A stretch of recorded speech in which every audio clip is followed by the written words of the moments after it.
आपका हमारे गुरुवंता चैनल में एक बार फिर से स्वागत है। हम आज आपके लिए काइंड्स ऑफ सेंटेंस, जो कि भाषा के लिए बहुत ही ज़रूरी है, किसी भी भाषा को सीखने के लिए बहुत ही ज़रूरी है काइंड्स ऑफ सेंटेंस। क्योंकि हम सब ये जानते हैं, व्याकरण यानी ग्रामर किसी भी भाषा की, लैंग्वेज की जननी होती, यानी माँ कही जाती है। अगर हमें ग्रामर की ठीक प्रकार से नॉलेज नहीं है तो हम किसी भी भाषा को learning, speaking, understanding and writing and ये जो स्टेप इनको नहीं कर सकते हैं। तो इसीलिए काइंड्स ऑफ सेंटेंस एक मस्ट चैप्टर है आज का।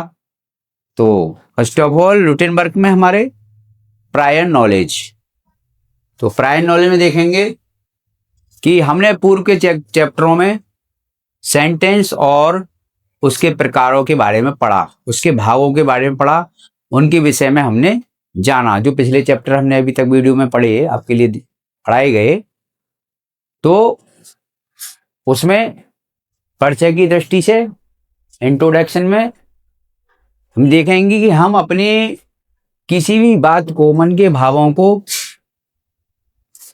अपने मन के भावों को या मन की बातों को किसी वाक्य के द्वारा ही प्रदर्शित करते हैं, किसी वाक्य के द्वारा प्रदर्शित करते हैं। तो बिना वाक्य के हम अपनी बात को किसी को प्रदर्शित कर भी नहीं सकते, ना प्रकट कर सकते हैं बिना किसी वाक्य के। अब वो वाक्य की कई प्रकार के हो सकते हैं। अपनी बात को हम कई तरीकों से कह सकते हैं। प्रश्न पूछकर भी कह सकते हैं, आदेश देकर भी कर सकते हैं, अथवा अगर अचानक हमें कोई आचार में पड़ने वाली बात हो या हमारे लिए भगवान से किसी के लिए प्रार्थना करनी हो, तो इस प्रकार के कथन हम अपने वाक्यों के द्वारा प्रदर्शित करते हैं और अपने मन के, हृदयों के भावों को प्रकट कर सकते हैं। तो then next start now this chapter, kinds of sentence, वाक्यों के प्रकार। There are 5 types of sentences. There are 5 type of sentences. तो हम आज देखेंगे जो प्रायर नॉलेज, तो प्रायर नॉलेज ये हमने जान ली। तो इसमें हमने क्या क्या चीज जानी थी? बिफोर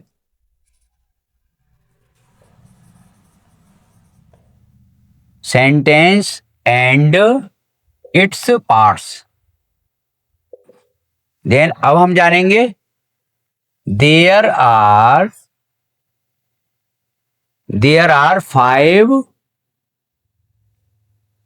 5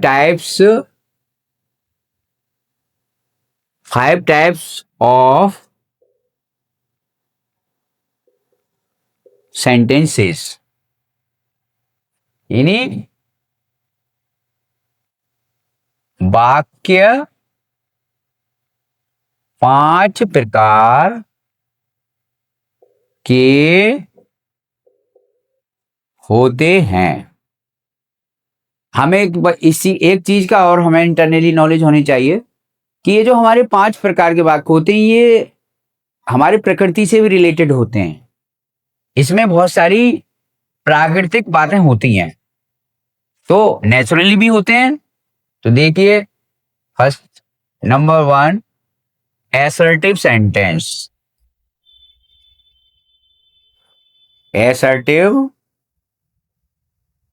एसर्टिव सेंटेंसेस, इसको हम हिंदी में विधि सूचक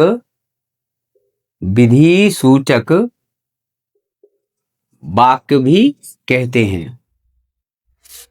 दूसरा है इंटेरोगेटिव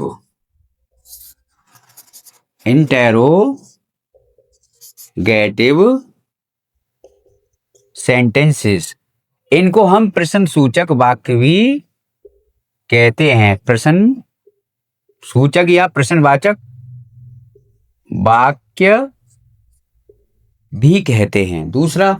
तीसरा देखिए, इंपरेटिव सेंटेंसेस। इंपरेटिव सेंटेंसेस, इनको हम आदेशात्मक वाक्य भी कहते हैं या आज्ञा सूचक वाक्य भी कहते हैं। तो यहां लिखेंगे आदेशात्मक वाक्य। Number 4, exclamatory sentence. एक्लेमेटरी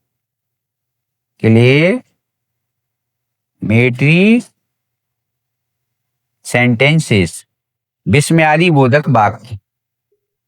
विस्मयादि बोधक वाक्य। Number 5, optative sentence. Optative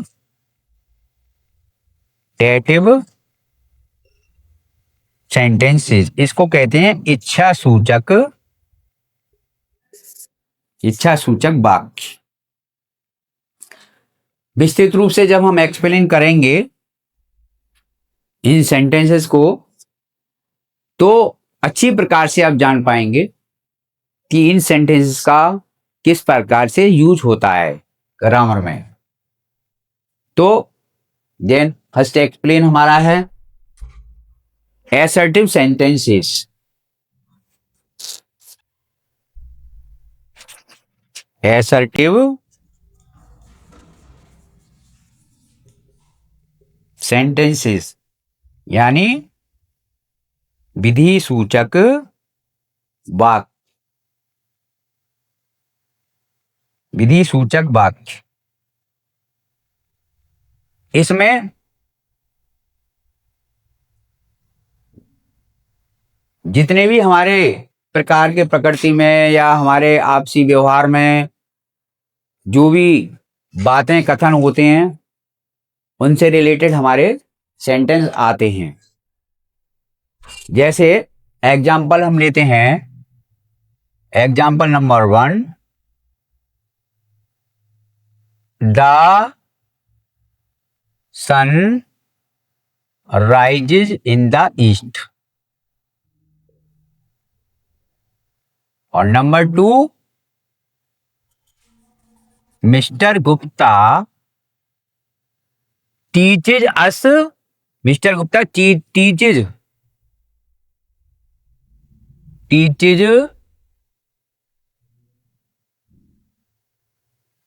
English. अब हम दोनों को एक्सप्लेन करेंगे। ये दोनों सेंटेंस है, बने the sun rises in the east. तो ये विधि सूचक वाक्य है, क्योंकि ये विधि का विधान है, ये प्रकृति का नियम है कि सूर्य प्राकृतिक वस्तु है, नेचुरल थिंग्स है। और the sun rise in the east, ये ऑलवेज जो है यूनिवर्सल ट्रूथ भी है, ये सदा सत्य रहने वाली बात है कि सूर्य हमेशा पूरब में निकलता है। तो ये विधि सूचक वाक्य हुआ हमारा, यानी असर्टिव सेंटेंस हुआ। दूसरा है मिस्टर गुप्ता टीचेज अस। ये भी ऑलवेज हमारी सर्वदा सत्य रहने वाली बात है कि टीचर प्राचीन काल से देखेंगे आज तक, देखिए प्राचीन काल से, कि टीचर का यानी टीचर इट मीन्स गुरु, शिक्षक, अध्यापक, आचार्य, ये होते हैं जो हमें शिक्षा देते हैं, ज्ञान देते हैं। तो देखिए ये भी बिल्कुल ऑलवेज सत्य रहने वाली बात है कि मिस्टर गुप्ता टीचेज इंग्लिश। हमें यानी गुरु है मिस्टर गुप्ता, हमें इंग्लिश पढ़ाते हैं। तो ये भी एक विधि सूचक वाक्य है। अब इससे आगे देखिए, ये असर्टिव सेंटेंस भी हमारा 2 प्रकार का होता है, और 2 प्रकार का भी होता है जिसमें बात को स्वीकारा जाता है और एक बात को अस्वीकारा जाता है।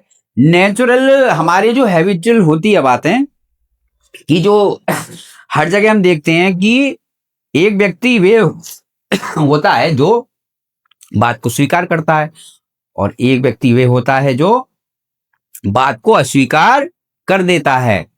तो दोनों एक दूसरे के अपोजिट हैं, दोनों ही सेंटेंस एक दूसरे के अपोजिट हैं। तो देखिए ये सेंटेंसेस भी दो प्रकार के होते हैं। ये सेंटेंस भी दो प्रकार के होते हैं। नंबर 1,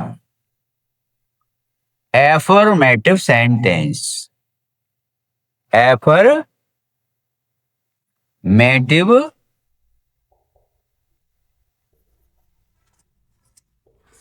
सेंटेंस, इनको कहते हैं हम स्वीकारात्मक वाक्य। स्वीकारात्मक वाक्य। दूसरा है नेगेटिव सेंटेंस। नेगेटिव सेंटेंस, इसको कहते हैं हम नकारात्मक वाक्य। अब देखिए इसका एक्सनेम और दूसरा है, उपनाम भी है इसका, एफर्मेटिव सेंटेंस का। इसको हम पॉजिटिव सेंटेंस भी कहते हैं, क्योंकि कोई भी रिजल्ट देखते हैं हम, किसी भी चीज का रिजल्ट पॉजिटिव या नेगेटिव भी होता है, यानी सकारात्मक और नकारात्मक दोनों चीजें उसमें होती हैं। तो हम एफर्मेटिव सेंटेंस को आपका पॉजिटिव सेंटेंस भी कहते हैं, क्योंकि हमारे चलन में रहता है कि एफर्मेटिव बच्चे नहीं याद रख पाते, तो उसको हम नेगेटिव और पॉजिटिव के रिलेटेड उसको याद रख सकते हैं। कभी नेगेटिव तो वो लर्न कर लेते हैं बच्चे कि ये चीज नेगेटिव है, नेगेटिव वर्ड से हम लर्न कर लेते हैं कि नो है, नॉट है, और नेवर है, नाइदर है। तो इस वर्ड से हम जो है सभी बच्चे याद लर्न करके रखते हैं कि ऑलवेज रिमेंबर कि नेगेटिव सेंटेंस कैसा होता है। बट एफर्मेटिव को याद नहीं रख पाते, उसके लिए हमें पॉजिटिव वर्ड जो दिया है हमने, तो पॉजिटिव वर्ड से हम याद रख सकते हैं। पॉजिटिव मीन्स सकारात्मक। तो देखिए अब आगे हम देखेंगे कि इनकी जो डिफरेंस है दोनों में, एग्जाम्पल से इनको समझेंगे। जैसे example number 1, I am reading. I am reading a book. I am reading a book, it means that, ये क्या है कि I am reading a book, इसमें हिंदी का सेंस क्या बन रहा है, मैं एक पुस्तक पढ़ रहा हूं। मैं एक पुस्तक पढ़ रहा हूं, तो इसका मतलब किसी ने पूछा कि भी आप क्या पढ़ रहे हो, क्या पुस्तक पढ़ रहे हो या नहीं पढ़ रहे हो, तो उसने आंसर दिया हाँ, yes I am reading a book, मैं पुस्तक पढ़ रहा हूं। इसका मतलब बात को स्वीकार रहा है, बात को स्वीकार रहा है इसमें। और दूसरे में दूसरा सेंटेंस देखिए, आई am not reading a book. I am not reading a book. अब उससे प्रश्न किया गया कि भाई तुम क्या पुस्तक पढ़ रहे हो या नहीं पढ़ रहे हो, तो उसने आंसर दिया no I am not reading a book, मैं पुस्तक नहीं पढ़ रहा हूं, यानी बात को स्वीकार रहा है। भाई फिर क्या कर रहे हो कि I am sleeping at this time, है मैं इस समय सो रहा हूं। ठीक है, I am reading a book. या अदर वर्क का भी हम नेगेटिव में आंसर दे सकते हैं। ठीक है, I am eating the food, यानी केवल नेगेटिव में देना कि जिस समय प्रॉपर हम जो वर्क कर रहे हैं, अगर उसको ना बता के जो भी वर्क कर रहे हैं उसके अगेंस्ट अगर हम अपोजिट वर्ड बात को बताते हैं, तो वो हमारा नेगेटिव वर्ड होगा, नेगेटिव सेंटेंस होगा, यानी हमारी नकारात्मक बात होगी। जिस काम को हम कर रहे हैं और उसको ना कहेगा हम नहीं जी हम ये नहीं कर रहे, तो हमारा वो क्या होगा, नेगेटिव वर्ड होगा। तीसरा है जैसे यू रीड अ बुक, क्या तुम एक पुस्तक पढ़ते हो, तो कहता है yes I read a book, तो ये हमारा पॉजिटिव सेंटेंस हो गया। And last of this chapter sentence, they are not going to school, क्या तुम वे they are not going to school, वे स्कूल नहीं जा रहे हैं। तो ये प्रश्न किया, क्या तुम स्कूल जा रहे हो, क्या वे स्कूल जा रहे हैं? तो आंसर मिला नहीं, वे स्कूल नहीं जा रहे हैं। नकारात्मक है। रीजन क्या है? रीजन कोई भी हो सकता है, कोई भी रीजन हो सकता है। बारिश भी आ सकती है? इट मे रेन टुडे, आज बारिश आने की संभावना है। तो इसीलिए वो कह रहे हैं हम बिहार स्कूल नहीं जा रहे हैं। तो थैंक यू फॉर दिस गुरवंता classes and watching. Thank you for. Radhe Radhe दोस्तों, मैं अनन्या गुरवंता से। उम्मीद है आपको आज की क्लास पसंद आई होगी। ऐसे ही हमारी डेली क्लासेस आती रहेंगी। तो वीडियो को लाइक करें, शेयर करें और कमेंट जरूर करें। अगर कोई क्वेश्चन समझ नहीं आया हो या कोई प्रॉब्लम हो तो कमेंट बॉक्स में लिख दे। और इसी तरह की और क्लासेस देखने के लिए हमारे चैनल गुरवंता को सब्सक्राइब करें। धन्यवाद।